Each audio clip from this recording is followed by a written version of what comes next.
Hello, hello, hello. Welcome back to the channel. This is Marky again from PH Books and More, and I am back with another bookish video. This is part 14 of my bookshelf tour. Chinek ko niya kung ilang parts pa. Dalawa na lang after this. So, 16-part series itong bookshelf tour ko na to. Bongga, di ba? Happy naman ako na ma-accomplish ko siya. So hopefully, sa mga nag-binge watch, na-enjoy niyo pa rin so far. Sana hindi kayo nagsasawa sa napaka-arte kong boses. Okay, so this is again part 14 of my bookshelf tour. And then, ang ipapakita ko sa inyo today ay mga comic books din. Nabili ko tong mga to during a warehouse sale ng Precious Pages last February. Napakita ko na to sa isa kong book haul video. Siguro mga around March, April yon. Kung niyo pa nakikita, check niyo naman yun sa list of videos na meron ako. Pero for the sake of completion, isasama ko na rin sila dito sa bookshelf tour na ito. I am a comic book reader. Lumaki ako na nagbabasa ng Filipino comics, and I think nadalhin ko siya hanggang sa pagtanda. So, any chance na meron akong mabili na Filipino comic book, bibilin ko talaga. Lalo na kung mura, lalo na kung sale. Pag foreign kasi medyo mahal, hindi kaya ng wallet ko. Yes. Itong mga comic books na to, nabili ko to for 10 pesos each. So, hindi na masama, di ba? Parang I have around 50 plus, 60 plus comic books dito. So, 'di ba, gandang bargain na rin 'yun. Pero sana mabasa ko para naman worth yung value nung nagastos ko, 'di ba? Okay.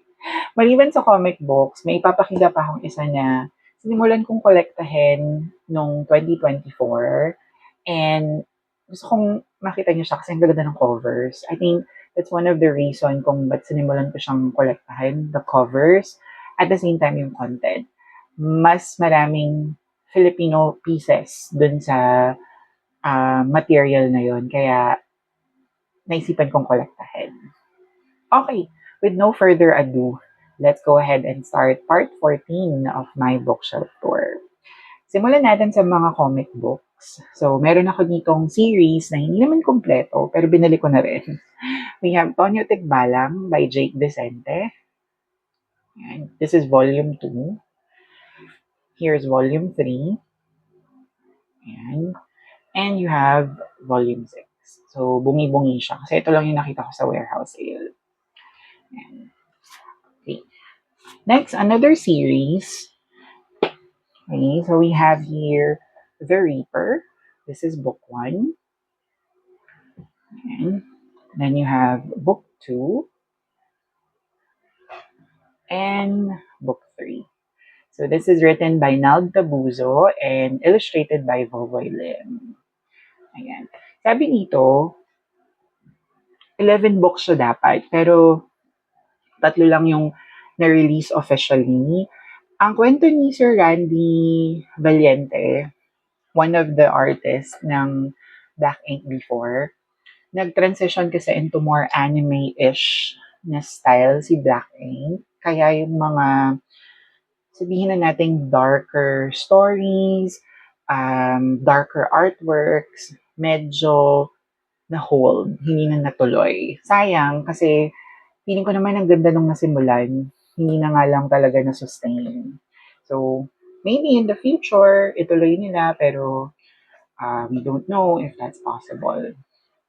Okay, next one, we have Bloodhounds, Master of the Legion Kicks. This is book 1. Okay. And you have book 2. Here's book 3. Here you have book 4. And book 5. So this is also written by Nald Tabuzo and illustrated by Carl Comendador. Yan. So 5 books out of 5. Fairness, kompleto tong isang to. Next one, we have My Midnight. This is written by Ron Mendoza and illustrated by Randy Valiente. So this is book 1. Then you have book 2 and book 3. So ito din kompleto, 3 out of 3. Next one is Animen. This is book 1. This is also by Ron Mendoza and illustrated by Randy Valiente. Here's book 2. Book 3. Here's book 4. Book 5. And book 6. Sabi dito, 10 books siya supposedly, pero 6 lang yung lumabas. Okay, moving on to the next one. Ito hindi siya series. Ay, hindi. Series siya, pero again, baka hindi lang natuloy. Or I'm not so sure. Pala desisyon. We have Angels versus Devils. This is written by Armand T. Francisco and illustrated by Tirso M. Lianeta. Yeah, nakalagay na book 1, so I'm assuming it's a series. Great. Let's continue. We have another series that I have. Sabi dito, supposedly 8 books, pero I only have 2. So we have Manila Vice by Rosalie Bautista and illustrated by Almar Denzo. And book 2. There. Continuing to the next one, we have Virgil or Virgil, the Warrior Angel, written by Armand Francisco and illustrated by Elmer Cantana. Book 1. And you have book 2. Ayan. Sabi nito, out of 9. So, 2 out of 9 yung lumabas. Next one, a reimagining of Jose Rizal. So, we have Pepe, The Lost Years of Rizal. This is written by Ron Mendoza, illustrated by Arnold Grenia Cruz. Book 1. There's book 2. You have book 3. Here's book 4. And the last one, I have book 5. So sabi dito, out of 10. Pero 5 lang yung lumabas. Next one, another series we have here. Hands of the Dragon. This is written by Jeffrey Marcelino Ong, illustrated by Gilbert Monsanto. Book 1. Book 2. Then book 3. And last one, book 4. Yes.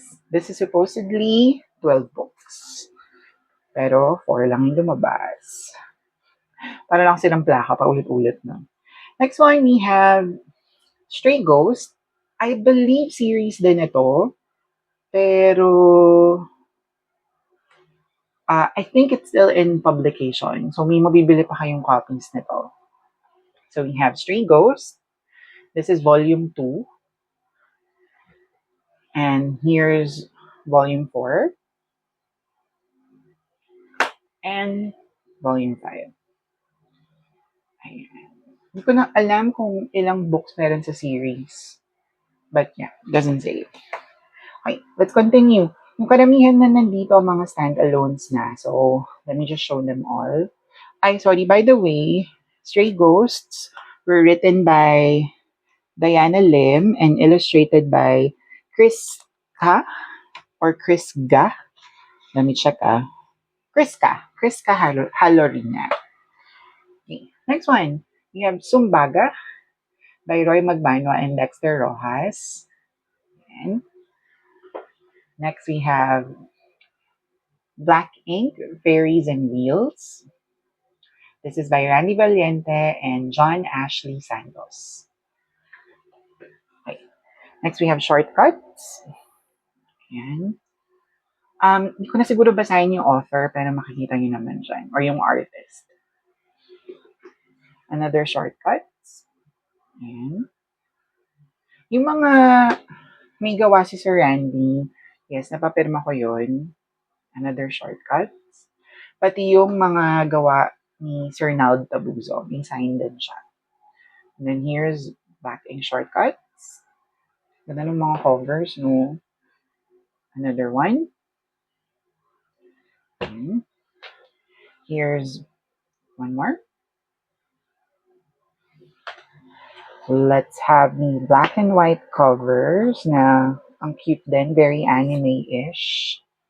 Backing shortcuts. Oops, sorry. Another one. And last one. Na black and white cover. Then we also have this.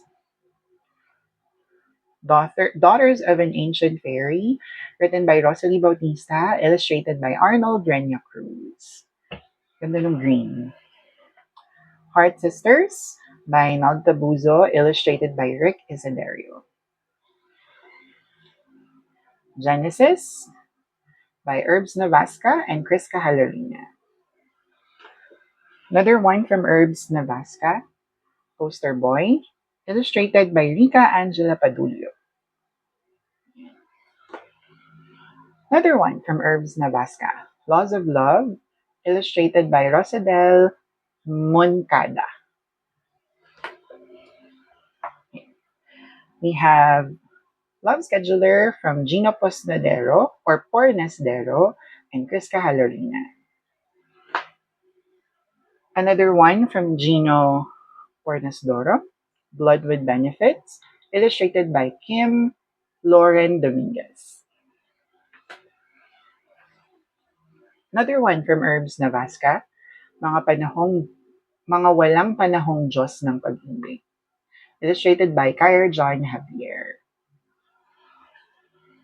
Next one. Ngayon ay Webes by Kim Lauren Dominguez. Itong mga BL na to. So I think that's one of the reasons why I bought them. Great job. This is by Reyra Francisco, illustrated by Regine Lim. Moving on, Dark Sun Treasure, written by Kuting Nabasa, illustrated by Kim Lauren Dominguez. Kuting Nabasa ay si Sir Nald, kung hindi ako nagkakamali. Kalagay dito yun eh. Oo, alam ko si Sir Nald yun. Nabasa ko yun sa internet before. We have Tagila. This is by Claudine Erang and Peachy Balais.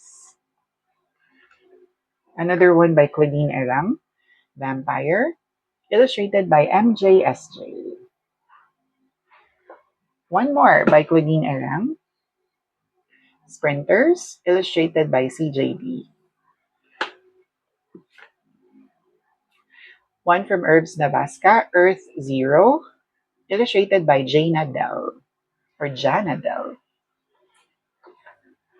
From Claudine Erang, Andy as Andre, illustrated as well by Jana Del. This is Don't Ever Wake Me Up, Candy Australia, illustrated by Rosadel Moncada. And the last comic book I have from Herbs Navasca, Guni Guni, illustrated by Rhea Padulio. So those are all the comic books or black ink comic books that I have in my box. Actually, itong box na to ay hindi yung plastic box tulad yung nakikita niyo sa likod. Box to ng Orocan. Yung drawer sa pinakailalim, dun ko siya nilagay kasi wala na talaga akong space para sa comic books. Sorry if marinig kayong wang-wang ng mga bombero kasi nag-warning sila para sa, of course, sa paputok, di ba? By the way, guys, I'm filming this December 31st, so advanced Happy New Year. Or kung pinapanood nyo ng January 1, Happy New Year. Okay. Masingit lang yung greetings. Okay, ito na yung sinasabi ko kanina na I started collecting in 2024. Again, I bought these because of the content, Filipino materials inside, as well as the beautiful, beautiful covers. So let me show you my Liwayway magazine collection. These are from issues from June 2022 up until the present time. So, start natin sa 2022. This is June, July. Diba? Ang ganda ng cover. August. Here's September. Here's October. And then November. And finally, December 2022. Ayan. Then, punta tayo sa 2023. Ganito na lang gagawin ko para isa-isa nyo makita. Jajan! So, 2023 January. Here's February. March. April. May. June. July. Oops. August. September. October. November. And last one, December. Ayan. Then, let's go to 2024. Sorry, mali pala ako. 2023 pala ako nag-start mag-collect, hindi 2024. Or, feeling ko 2024 na. Hindi ko na maalala. Basta, I bought back issues. Tapos, after kong bumili ng back issues, naging regular na yung pagbili ko. So, gulo ko kausap today. But yeah, I have collections from June 2022 hanggang ngayon, December 2025. Hindi pa na-release yata yung 2026. Meron ng cover, gawa na nila, hindi pa lang for sale. Let's go on to 2024. So here's January, February, March,